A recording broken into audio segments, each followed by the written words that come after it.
오늘 말씀의 제목을 하나님의 시간표가 이해되지 않을 때라고 하는 제목을 가지고 여러분과 함께 하나님이 우리에게 주시는 이 음성을 듣고자 합니다. 하나님의 시간이 이해가 되지 않고 하나님의 시간표, 도대체 하나님이 왜 시간표를 저렇게 짜셨지? 라고 하는 마음이 들 때에 오늘 이 말씀은 우리에게 주시고자 하시는 주의 분명한 음성으로 듣게 될 줄 믿습니다.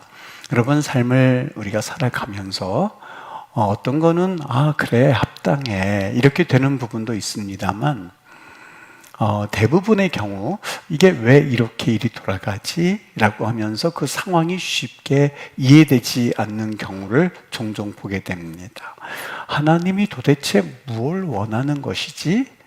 하나님이 내게 도대체 어떤 걸 원하시는 거야? 라고 하면서 아무리 기도해도 마치 이 캄캄한 어둠의 길을 걸어가는 것처럼 그 앞길이 보이지 않을 때가 있다는 것이지요.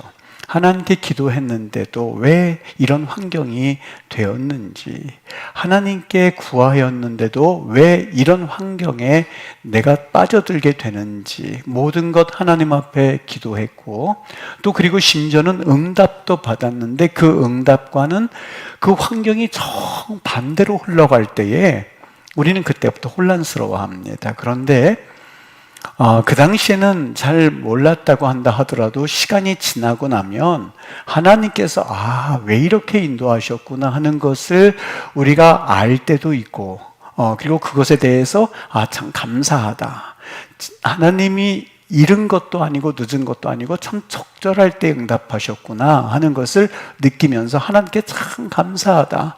왜 과거에 의문점 품었던 것이 해석이 되어지고 과거에 내가 이해되지 않았던 것들이 이제 내가 이해가 되어지는 그러한 때가 될 때에 그때서야 우리는 또 한숨을 좀 이렇게 이 긴장을 풀게 됩니다. 그래서 여러분 그때마다 우리가 상황을 보고 불평하고 불만하고 그리고 답답해하고 그럴 것이 아니라 우리의 불평하는 입술은 하나님 앞에서 감사의 입술로 바꾸도록 훈련을 해야만 할 것이고 하나님께서 어떻게 인도하시는지 모르는데 그것을 속단해서 하나님 또 하나님이 왜 이렇게 살아계시다면 인도하시나요? 라고 하면서 불평할 필요가 없습니다.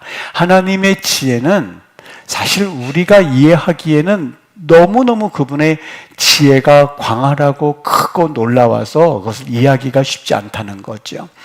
상상조차 하기가 힘들고 하나님이 보여주시는 것까지만 우리가 볼 수 있다는 것을 우리가 기억해야만 합니다. 오늘 여기 본문에 보면 히브리 민족이 애굽 민족에 의해서 학대를 받습니다. 그런데 그 학대를 받는 것과는 달리 그 백성들이 쪼그라들고 그리고 점점 위축이 되고 그리고 그 백성 수가 줄어들고 해야만 학대하는 것에 대한 나름대로 그 보상이라고 생각할 수가 있는데 학대를 받으면 받을수록 그들 보니까는 알지 못하는 새 왕이 그들을 학대할수록 그들은 더욱더 번성하였다 이렇게 표현하고 있습니다. 더욱더 번성하였다. 그 번성하였다라고 하는 표현의 그 파라츠라고 하는 용어는요 단순히 많아졌다 이런 그 말로서 우리가 해석을 하긴 합니다만 한번 그림을 그려보라고 한다면 이런 의미입니다. 여러분 그 가지에 앙상한 가지에 포도나무 열매가 맺힌 거 보셨습니까?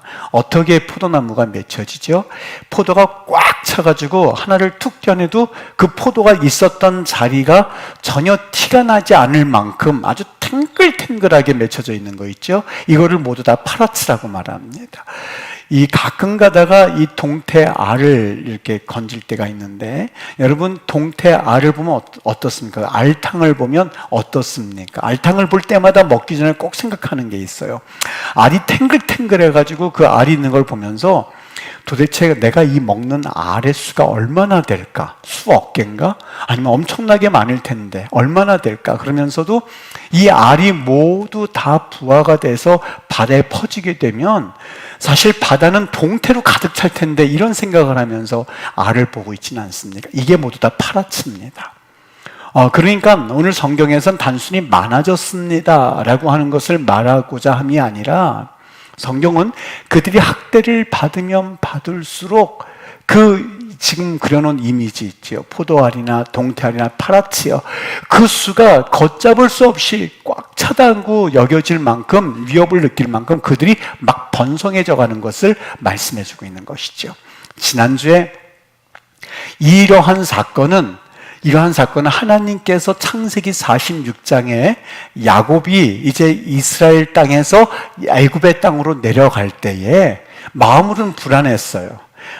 내가 여기에 이렇게 있다가 하나님이 주신 약속의 땅인데 애굽으로 내려가도 되나? 라고 하는 그런 마음이 들 때에 하나님이 창세기 46장에 나타나셔서 그에게 약속해 주셨어요. 어떤 약속이요? 야곱아, 너 약속의 땅에 있다가 애굽 땅으로 내려가는 거 두려워하지 마라. 이거는 임시적인 내가 처방이야.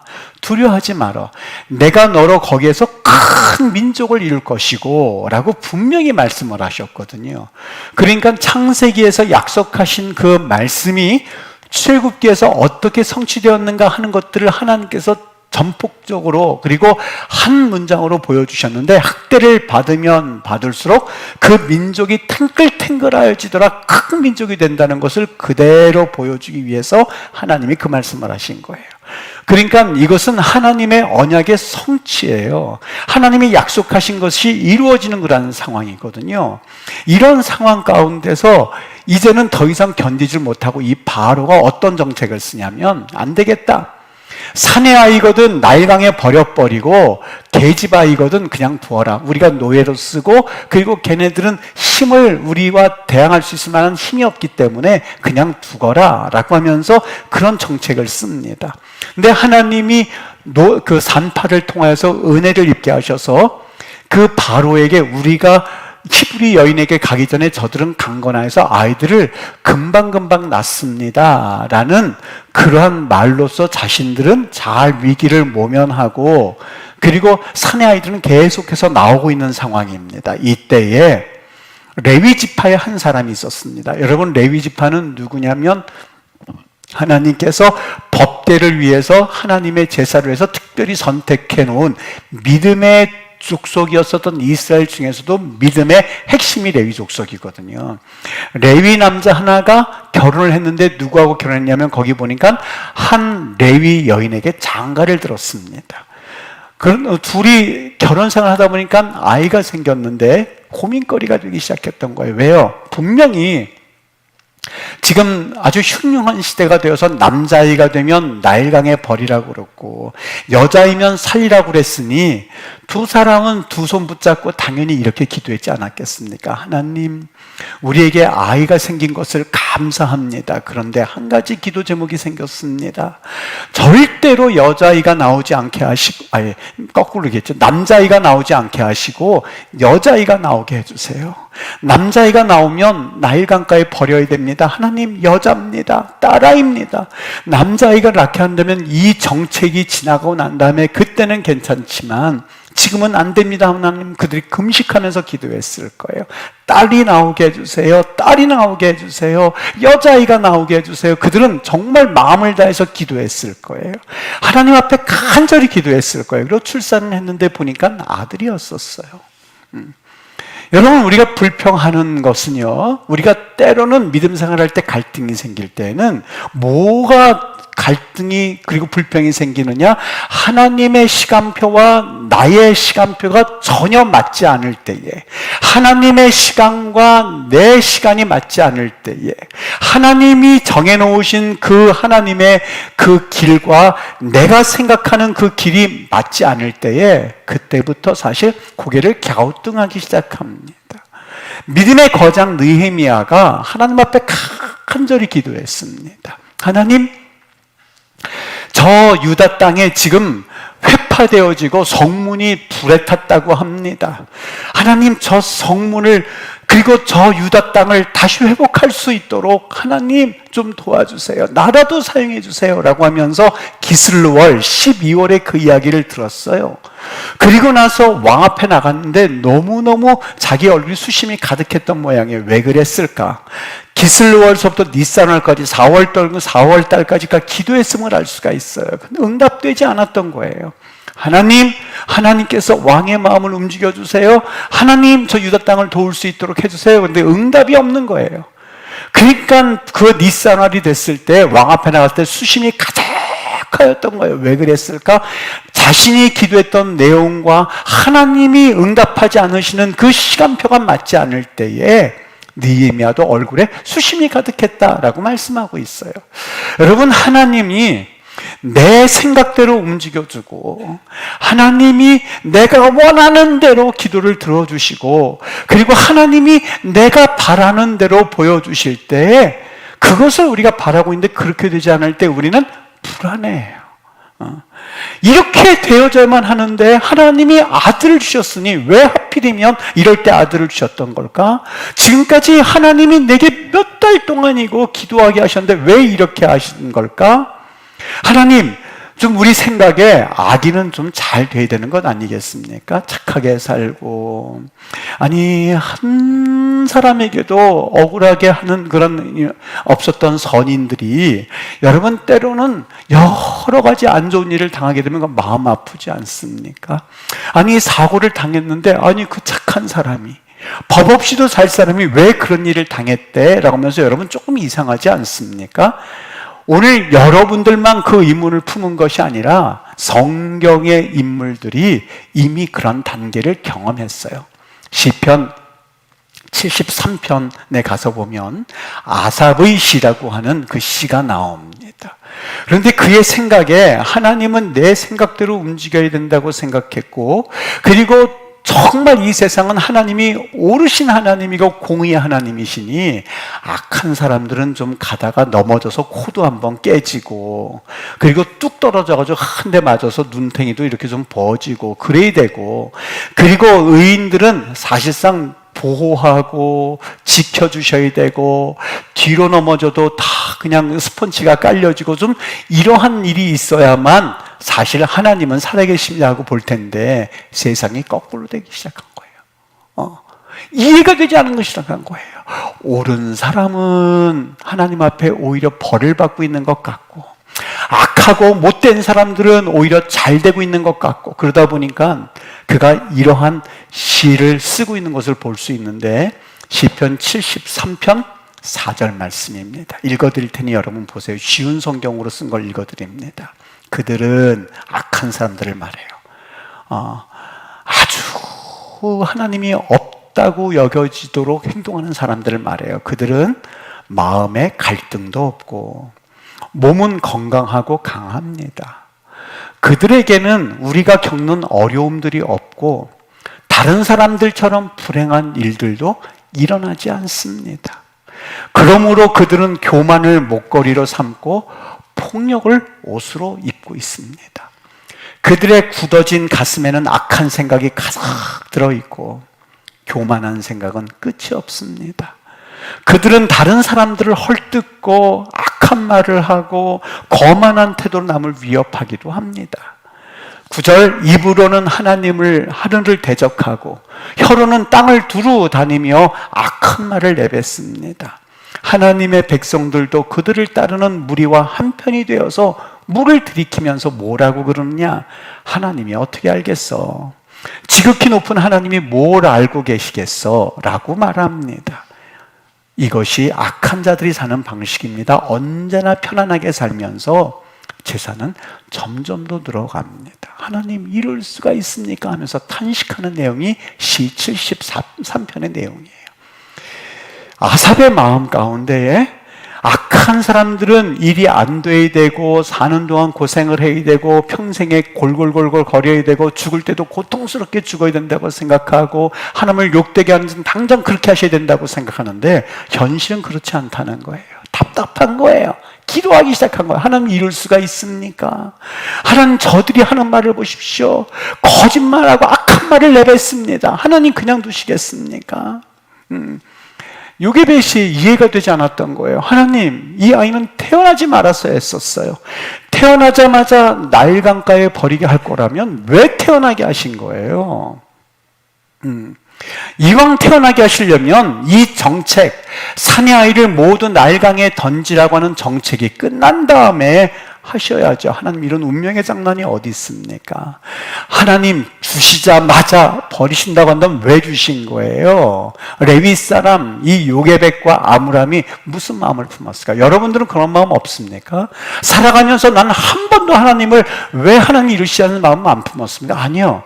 시편의 아삽이 그렇게 이야기를 하고 있고 시편의 아삽의 한 그 기도의 내용을 실었다라고 하는 것은 인간의 공통된 경험이 있었기 때문에 성경에서는 그걸 하나님 말씀 가운데 집어넣어서 같이 우리에게 듣게 하는 거예요. 여러분 이 말씀을 들으면 위로가 되지 않습니까?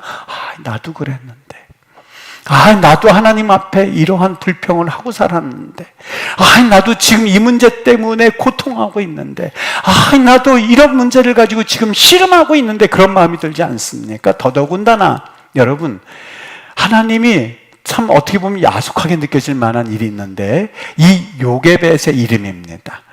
요게벳은 요자가 뭐냐면 하나님을 가리키고요. 게벳, 케베드, 원래는 카보드 그러는데 그게 영광이란 뜻입니다. 영광. 무슨 뜻이냐? 하나님은 영광입니다 라는 뜻도 되지만 하나님의 영광이라는 이름의 뜻이에요. 하나님의 영광이라는 이름의 뜻. 그 이름 자체가 여러분 하나님의 영광이에요. 여러분 이런 아이러니가 어디 있어요? 하나님의 영광커녕요 지금 아이를 낳았으니 강가에 집어 던지는 하나님의 수치라는 이름이 더 걸맞는 것 아니겠습니까? 어느 날 이스라엘의 존경받는 여인, 그리고 희락과 기쁨과 감사라고 이름 적혀진 나옴이라고 하는 여인이 모압 땅으로 갑니다. 승리하기 위해서 나름대로 꿈을 품고 갔을 거예요. 그런데 거기서 남편이 죽고 첫째 아들이 죽고 둘째 아들이 죽고 다 죽었어요. 남편 죽고 아들 2명 다 죽고. 여러분 그 마음 이해되시겠습니까? 남편 죽고 아들 죽은 것이 자기의 책임은 아니지만 이 나오미는 마치 자기의 책임인 양 고개를 푹 숙이고 자기 고향 땅으로 가면 그래도 자기를 반겨줄 만한, 그래도 내 민족이 있다고 생각해서 어깨를 쭉 하고 그 땅에 오는 거예요. 사람들이 물어요. 저 사람 나오미 아니야? 나오미 아니야? 뜻이 뭐예요? 희락이요, 기쁨이요, 감사요, 성공이요, 그리고 모든 것에 형통함이요 라는 이름을 가진 나오미 아니야? 그랬더니 나오미가 그 이야기를 듣고 첫 번째 하는 말이 뭔지를 기억하십니까? 여러분, 나를 나오미라고 부르지 마세요. 성공이라고 했다고 그렇게 부르지 마세요. 기쁨이라고 이름되어진 그 이름 더 이상 부르지 마세요. 나를 마라라고 해주세요. 마라. 이스라엘 백성들이 우물을 찾았을 때 그 물이 쓴 것을 보고 마라라고 했다고 그래요. 쓰다란 뜻입니다. 내 인생 형통하지 않아요. 내 인생 항상 뒤처졌어요. 항상 떨어졌어요. 항상 모질랐어요. 항상 부족했어요. 나는 이제는 마라라고 불러주세요. 얼마나 비참했으면 그렇게 하겠어요. 요게벳 하나님의 영광이라고 천만에요. 요 하나님의 마라, 요 마라라고 하면 좋겠어요 하는 마음이 없었을까요? 인생을 살다 보면은요 이런 경우가 너무 많아요. 지금 찬양대 찬양했지만 아브람, 존귀함의 아버지란 아브람이 그 뜻이에요. 아브라함은 뭐냐면 17장 4절과 5절에서 하나님이 그 이름을 바꾸어 주시는데 아직 아들이 없었던 때였었어요. 뭐라고 하냐면 얘야 너의 이름을 이제는 열국의 아버지, 많은 이들의 아버지라고 이름을 지을래? 하나님 더 이상 놀리지 마세요. 그러지 마세요. 그냥 아브라함이라고 그냥 내버려 두세요. 아들을 가지고 있으면서 그 말씀을 주시면 내가 사람들 앞에 나 이제 아브라함이야 이렇게 말하지만 아들 하나 없고 자식 하나 없는 그런 상태에서 열국의 아버지 더 이상 놀리지 마세요. 나는 마음 아파요. 나옴이라고 부르지 마세요. 난 마음 아파요. 마라예요, 마라. 하나님의 영광 요게벳이요. 다 지금 너무너무 마음 아파요. 하나님의 영광은커녕요 지금 하나님의 수치가 되게 생겼는데요. 지금 이런 상황이에요. 여러분 그런데 요게벳이 정말 그 삶 가운데서 우리가 보면서 이 모세의 일생을 보면서 요게벳이 하나님의 영광이라고 하나님이 이름 붙여주신 이유가 있구나. 어떤 이유였을까요? 요게벳은 그 당시에는 몰랐을 거예요. 근데 하나님의 시간표 안에는 모세가 그 당시에 그때 태어나서 이제는 왕궁에서 40년 동안 생활을 하다가 40년 동안 광야 생활을 하다가 80년이 정확하게 지나고 나서는 장정만 60만 명, 정확하게 말하면 60만 5,330년이요. 장정만이니까 200만을 이끌고 우르르 홍해를 건너서 약속의 땅으로 올라갈 때에 수많은 민족들이 200만 명이 이제 출애굽을 하는구나 보면서 야, 저들의 하나님은 정말 위대하구나. 430년이 지나고서는 정말 저들을 출애굽시키는구나. 하나님 참 위대하네 라는 그 이야기를 듣도록 리더로서 역할을 한다는 사실을 아마 요게벳은 몰랐을 거예요. 더 늦은 시간도 아니고 더 빠른 시간도 아니고 출애굽의 시간을 위해서 바로 그 시간이 필요하다고 했었던 것을 아마 요게벳은 몰랐을 거예요.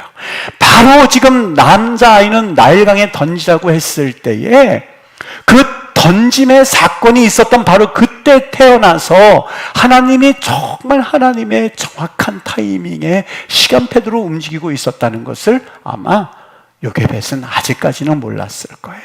그럼에도 불구하고 요게벳이 하나님의 영광이 될 수 있었던 이유가 있습니다. 하나님의 영광이 될 수 있었던 이유가 있었어요. 여러분, 우리의 믿음 생활해 나갈 때에 도저히 이해되지 않을 때 오늘 요게벳이 이 하나님의 영광, 하나님의 수치와 같은 요 마라가 아니라 하나님의 영광 요게벳이 될 수 있었던 이유가 있습니다. 이러한 시간들을 견딜 수 있는 하나의 든든한 버팀목이 있는데 그 버팀목이 뭐냐? 오늘 2장 2절에 보면 이렇게 말씀하고 있습니다. 뭐라고 말씀하냐? 다 같이 한번 우리 읽어볼게요. 다 같이 한 목소리로 시작. 그 여자가 임신하여 아들을 낳으니 그가 잘생긴 것을 보고 3달 동안 그를 숨겼다. 이렇게 되어 있습니다. 아들을 낳았어요. 그러고 보니 사내 아이예요. 아유, 죽었다. 이렇게 말한 것이 아니라 요게벳의 그 마음 가운데 뭐라고 말하느냐? 아들을 낳으니 어떻게 했다고요? 그가 잘생긴 것을 보았다. 잘생긴 것을, 아니, 목사님, 지 새끼 지가 안 이쁘다 그러면 누가 이쁘다고 그래요? 아니요, 여긴 그 말이 아니에요. 잘생겼다는, 야, 얘 참 이쁘게 생겼네, 멋있게 생겼네, 이 뜻이 아니라, 지금 자신이 요 말하라고 해도 지금 현찬을 지금 이 상황 가운데서 그 아들이 잘생겼다라고 하는 것은 외모가 잘생겼다는 표현이 아니에요. 그건 단어가 따로 있어요. 야페란 단어가 따로 있어요. 여기에서 말하는 잘생겼다라는 토부의 의미는 하나님의 목적 가운데 그 목적에 딱 들어맞는 상태를 일컬어서 토부란 말을 씁니다. 지금 상황이 어때요? 사내 아이는 모두 죽이는 상황이에요. 지금 상황이 어때요? 이스라엘 민족이 지금 고통당하는 상황이에요.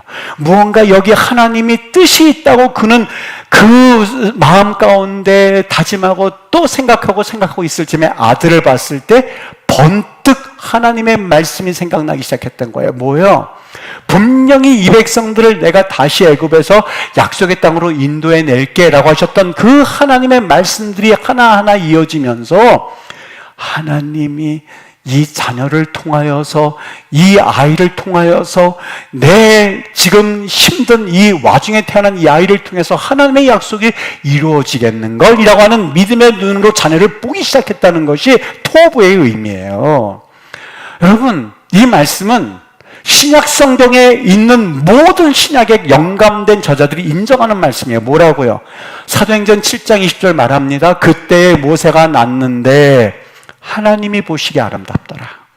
사람이 보기에 아름답고 이쁘고 그게 아니라 하나님 보시기에 아름다웠더라. 하나님이 보시기에 내가 널 통해서 이제 출애굽을 할 거야 라는 그 마음을 하나님께서 가지고 계셨고, 히브리서 11장 23절 모세가 낳았을 때에 부모가 아름다운 아임을 봤다. 그거는 뭘 가지고 봤다요? 앞에 뭐가 있어요? 믿음으로가 있어요. 아이가 아름다운 것은 그냥 눈에 보이는 아름다운 믿음이 없어도 보여요. 근데 그 아이가 아름다운 아임을 본 거는 뭘 봤다고요? 믿음으로 보기 시작했던 거야.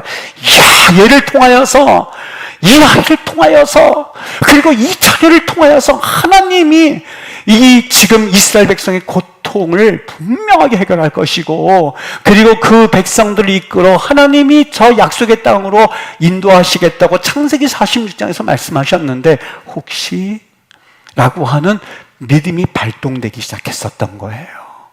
그녀의 믿음을 있었다는 것을 보여주기 위해서 처음 우리가 읽을 때에 그 말씀 있죠. 2장 1절 말씀 뭐라고 돼 있어요? 레위 가족 중 한 사람이, 아므람이라고 하는 사람이, 출애굽기 6장 20절 보면 아므람과 요게벳이 아론과 모세를 낳았다는 장면이 나오거든요.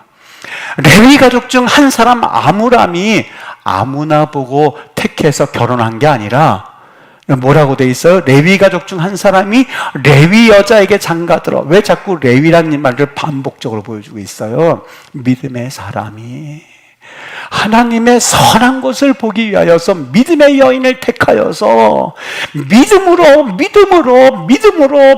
하는 것을 반복해 줌으로써 사실 이 모세가 아름답다라고 하는 것을 믿음으로 보기 시작하는 요게벳의 그 모습을 우리에게 보여주기를 원했던 거예요. 여러분, 아브라함이 자기의 자녀가 없었지만 그 세월을 견딜 수 있었던 이유는 로마서 4장 18절 아브라함이 바랄 수 없는 중에 바라고 믿었으니. 하나님의 역사는 하나님의 시간표가 이해되지 않을 때 사실 그건 뭘 가지고 이겨야 돼요? 믿음이에요. 믿음이에요. 믿음은 보이지 않는 것들을 보게 만드는 힘이 있고요. 믿음이라고 하는 것은 바랄 수 없는, 도대체 여기에서 이 당장 아이를 나일강에 던지라는데 무슨 출애굽 사건은 어디 그게 보이겠어요? 바랄 수 없는 중에 바라는 거예요. 보는 거예요. 막 그 꿈이 이루어지는 거예요. 그 눈 속에서는, 그래서 예레미야에서 보면은요, 여러 가지 환상들을 과거형으로 써버려요. 아직 이루어지지 않았어요. 그런데 이것을 바라본 예언자들이 눈으로 직접 보니까는요, 환상가운데 보니까 이미 이루어졌거든요. 막 과거형으로 쓰기 시작해요. 그래서 학자들은 아니, 그 당시 아직 예루살렘 회복도 안 됐는데 왜 예루살렘이 회복됐다고 그러는 거지? 이해를 못해요. 알지를 못해요. 그렇죠. 하나님의 말씀을 어떻게 학문으로 지혜를 가지고 이해할 수가 있겠어요? 하나님의 말씀은 영이 아니고선 이해가 안 되는데 그 이유는 간단해요. 하나님의 역사가 눈으로 직접 보이는 거예요. 교회의 부흥이 보이는 거예요. 교회의 회복이 보이는 거예요. 하나님의 역사가 일어날 것을 보이는 거예요. 과거형으로 쓰는 거예요. 부흥이 일어났다. 예루살렘이 회복됐다. 여러분, 믿음의 말을 하시겠습니까? 아니면 지금 눈에 보이는 걸 말씀하시겠습니까? 그걸 묻는 거예요, 우리 지금. 요게벳 무슨 말을 할 줄 아십니까? 아름다운 아임을 믿음으로 이미 본 거예요. 여러분, 사람이 말이 두 가지가 있어요. 현실에 말하는 사람이 있고 눈에 보이는 믿음을 가지고 이야기하는 사람이 있는데, 성경에서 예언자들은 눈에 보이는 것을 말하는 사람들이 아니라 환상 가운데 보여주는 하나님의 믿음의 눈을 가지고 본 것을 말하는 사람이 성경의 사람들이에요. 오늘 요게벳 누구냐? 전 요게벳이 성경에서 구구절절히 말하고 있지는 않는데 요게벳은 엄청난 믿음의 사람이었었어요. 자신의 아들 이 모세가 단순히 내 새끼이기 때문에 이쁘고 내 새끼이기 때문에 소중해서가 아니에요. 그 안에서 그 아이 눈 속에서 하나님의 기적과 이적을 보기 시작했고, 하나님의 출애굽 사건을 보기 시작했고, 하나님의 역사를 보기 시작했고, 그래서 믿음의 말을 그 요게벳이 그에게 들려주고 선순환이 이루어지고 있는 광경을 지금 보고 있는 거예요. 여기 3개월 기다렸다고 돼 있죠. 그 아이가 3개월, 그러니까 우리는 3개월 기다렸구나, 이 인포메이션을 얻기를 원하는 천만에요. 오늘 성경에선 3개월 기다렸습니다는 것을 말해주기 위함이 아니라 히브리 언어 자체가요, 다른 말인데 야라시란 말을 쓰거든요. 그 말의 의미는요, 기다릴 수 있는 최대한의 시간을 말할 때 그 말을 써요. 3개월 기다렸습니다. 4개월 기다렸습니다. 2개월 동안 데리고 있었습니다. 이런 인포메이션을 알고 시험 문제 쓰라고 말해주는 것이 아니라, 오늘 3개월이라고 하는 그 시간을 통해서 요게벳은 자신이 할 수 있는 최대한의 시간을 아이를 데리고 있을 때에 들킬 수도 있고 죽을 수도 있고 빼져서 다리에 던져줄 수도 있는데요, 더 이상은 견딜 수 없을 만큼 인간의 한계 마지막까지를 3개월이라고 표현한 거예요. 여러분, 기다린 거예요. 기다린 거예요.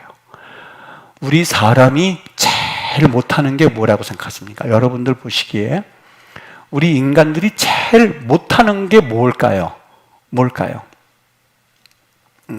뭐 사랑도 못하고 그 다음에 뭐 용서도 못하고 다 못하지만 우리 인간들이 제일 못하는 게 뭘까? 뭔지 아세요? 제일 하기 힘든 거요? 이 이스라엘의 심리학자 미하엘 바렐리라고 하는 사람이 있어요. 이 사람이 아주 재미난 실험을 하나 하는데요. 실험이라기보다 통계죠. 이 축구 선수가 있는데 이 페널티킥을 차지 않습니까? 우리 지난주에 축구 했는데 전 사실 축구 못합니다. 제가 한 6골만 먹었어요. 제가 골키퍼 해가지고 한 6골을 먹는데 미안해가지고요. 우리 집사님들한테 얼굴은 못 들고 다시는 나오지 말아야 되나, 그래도 나와서 있어야 되나, 너무너무 마음이 어려웠어요. 6골을 막 드립다 중학생 고등학생이 차는데 이미 막으려고 벌써 들어가 있더만요. 또 막으려고 또 들어가 있고. 그래서 공이 빠른 거냐 내가 느린 거냐 참 힘들었는데 페널티를 차잖아요. 그런데 우리 노장님 참 잘 차시더만요. 공. 신성 집사님도 참 잘 차고 여기 다들 공 너무너무들 잘 차시더만요. 속으로 그랬어요. 축구들만 하고 있다. 기도는 안 하고. 속으로 그랬는데 축구도 하고 기도도 하고 다 잘하시는 분들인 것 같아요. 근데 이 페널티킥을 차잖아요. 근데 여러분 페널티킥을 찰 때에 이 미하엘 바렐리가 통계를 내기 시작했던 거예요. 어떻게 통계를 냈느냐. 우리 장 집사님, 왜 나는 말하는 장 집사님 너무 잘 찼어요. 잘 찼어요. 통계를 내는데요. 여러분 볼을 차는데 왼쪽으로 볼을 차기도 하고 오른쪽으로도 볼을 차잖아요. 어느 쪽이 더 많을 것 같아요? 오른쪽으로 차는 게 많을 것 같아요? 왼쪽으로 차는 게 많을 것 같아요? 어느 쪽일 것 같아요? 왼쪽으로 볼을 차는 사람들을 다 통계를 내봤더니 왼쪽으로 골을 이 축구공을 차는 가능성이 3분의 1이랍니다. 3분의 1. 오른쪽은요? 이렇게 말하니까 3분의 2구나 이렇게 생각하는데 아니요. 3분의 1이에요. 이건 내가 한 게 아니고 심리학자가 정확하게 해석을 한 거예요. 3분의 1, 3분의 1. 그럼 목사님 3분의 1은 뭐예요? 뻥 하늘로 올라간 거야? 아니요. 3분의 1은 중앙으로 차는 가능성이 3분의 1이래요. 3분의 1, 3분의 1, 중앙 3분의 1. 그러니까 여러분 그 콜팁을 보시면, 콜키퍼를 보시면 다들 어떻게 해요? 이쪽으로 하기도 하고 이쪽이라 하고 그러는데 이걸 또 이 사람이 통계를 냈어요. 왼쪽으로 쓰러지는 그 비율이 얼마나 되는지 아세요? 2분의 1이에요. 50%다 왼쪽으로. 그래서 골키퍼마다 다르지만 그걸 통계를 내보니까 왼쪽으로 숙여서 이렇게 하는 게 2분의 1. 오른쪽으로 하는 게 그 숫자가 2분의 1. 50대 50이에요. 뭐가 없어요? 어떤 사람이 없어요? 그냥 가운데 서가지고 이렇게 하는 사람은 없다는 거예요. 한 명도 없더래요. 여러분, 그 페널티킥 막으면서 다 이렇게 아니면 이렇게 하지, 가운데 서가지고 이렇게 하는 사람 봤습니까? 왜 그런가? 이 심리학자가 뭐를 알기 위해서 이걸 했냐면, 다들 왼쪽 아니면 오른쪽으로 가는데,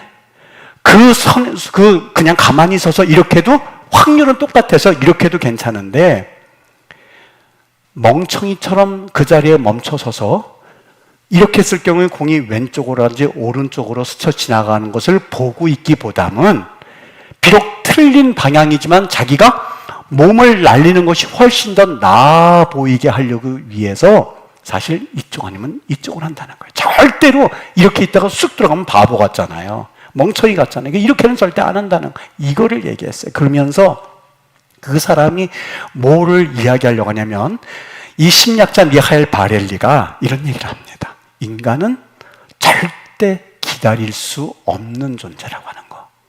이거를 보여주기 위함이에요. 축구 선수가요, 제일 힘든 게 뭔지 아십니까? 부상이요? 아니요. 그거 아니에요. 슬럼프요? 아니요. 그거 아니에요. 부상받아서 이렇게 앉아있는 건 견딜 수 있고 슬럼프 때문에 앉아있는 건 견딜 수 있는데 제일 못 견딘 게 뭐냐? 슬럼프도 아니고 부상도 아닌데 벤치 워머. 벤치를 따뜻하게 해주는 사람. 그냥 무조건 기다리는 거. 이거를 제일 괴로워한답니다. 축구 선수들 100이면 100. 여러분 박지성 선수 너무 잘하잖아요. 그런데 벤치 앉는 사람은 한결같이 뭐라고 생각하냐? 내가 박지성보다 더 축구를 잘하는데, 내가 손흥민 선수보다 축구를 더 잘하는데, 내가 호나우딩요보다 더 잘하는데 마음을 가지고 왜 나를 빨리 불러서 축구에 껴주지 않는 거지? 라고 하는 축구선수는 이구동성은 그 마음을 가지고 있답니다. 무슨 얘기냐? 여러분들이 왜 행동하고, 왜 나서고, 왜 일어서고, 왜 하나님보다 앞서가는지 아십니까? 그것은 다른 것 아니에요. 하나님을 믿는 믿음 때문에 그렇게 한다면 좋겠지만 하나님이 그 일을 하실 때까지 기다리지를 못하는 거예요. 하나님을 기다리지 못하는 거예요. 여기 요게벳이 3개월 있었다라고 하는 것은 마지막까지예요. 끝까지 하나님이 이제는 나에게 명령하셔서 그 다음 어떻게 하라 말하실 때까지 끝까지 기다리는 그 모습이 바로 요게벳의 모습이에요. 여러분 왜 기다리지 못하는지 아십니까? 고통스럽기 때문에 그래요. 그 끝을 알지 못하기 때문에 그래요. 기다림의 끝이 어떠한 결과를 가져올 것이라고 하는 것을 확신할 수만 있다면, 기다리면 반드시, 예를 들어서 여러분 벤치 앉는 사람이 감독이 야 지금 축구가 45분 경기인데 넌 30분에 나가라 그러면 기다리는 시간이 즐거울려. 그래 30분만 시간만 되라. 그러면 난 나간다 하는 건 괜찮아요. 근데 감독이 말도 해주지 않은 상태에서 그냥 경기 끝날 때까지 기다려야만 하는지 이제나 저제나 기다리든지 시간은 점점 흘러갈 때고 못 견디는 거예요. 여러분 기다리는 것이 고통인 이유는 그 기다림의 끝을 확신하지 못할 때에 우리는 기다리지를 못하는 거예요. 어떻게 해야만 하느냐? 기다려야만 하는데 그것은 누구만 할 수 있어요? 겸손한 사람만 이것을 할 수가 있어요. 예수님은 다 아십니다. 예수님은 다 아십니다. 나는 틀립니다. 예수님은 항상 옳습니다. 나는 틀린 놈입니다. 예수님은 모든 것을 다 하고 계시는 분입니다. 나는 아무리 길고 겨도 나는 사실 항상 틀려왔습니다. 라고 하는 믿음의 신실한 고백하는 이만이 기다리고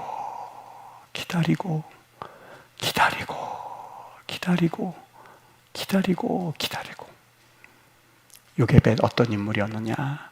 어떻게 해서 모세의 어머니가 된 줄 아십니까? 아무나 모세의 어머니 되는 건 아니에요.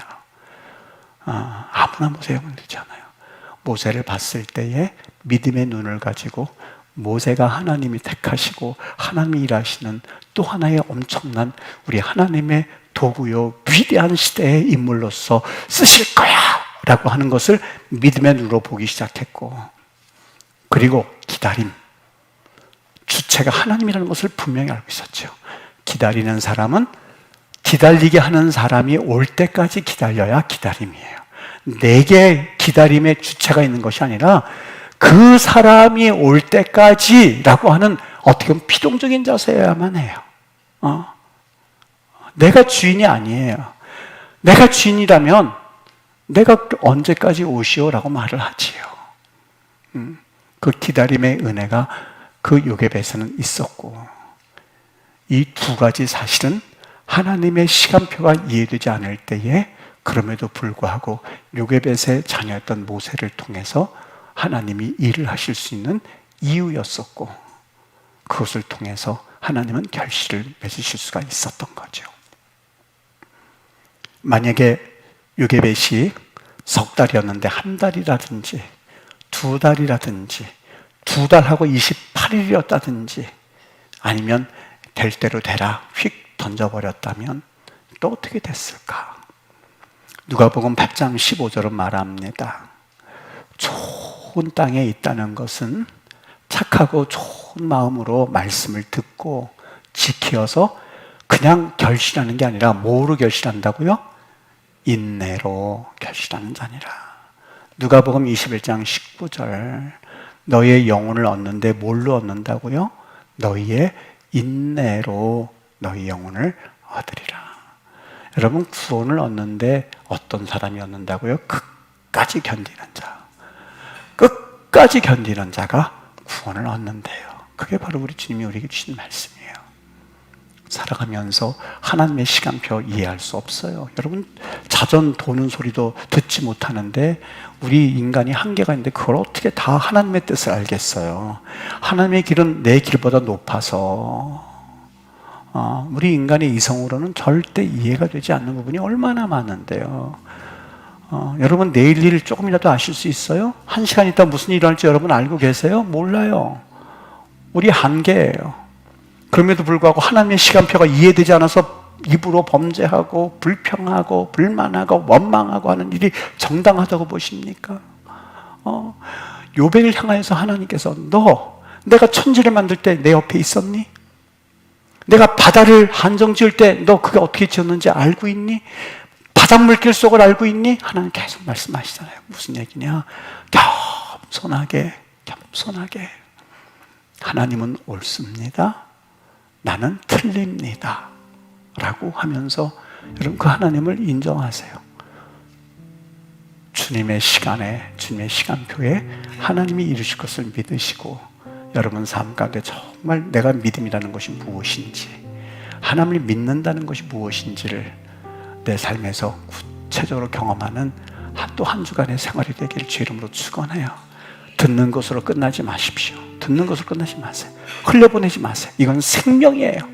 이 생명의 소리를 여러분들이 마음 가운데 듣느냐 흘려보내느냐라고 하는 것은 내 영혼을 지키고 혹은 내 영혼을 다시 한번 가다듬고 하나님의 사람이 될 수 있느냐가 달려있는 너무너무 중요한 하늘의 음성인 줄 믿으시고 주님 앞에 그렇게 다시 한번 살아가는 믿음의 우리 귀한 성도들 되시기를 주의 이름으로 축원합니다.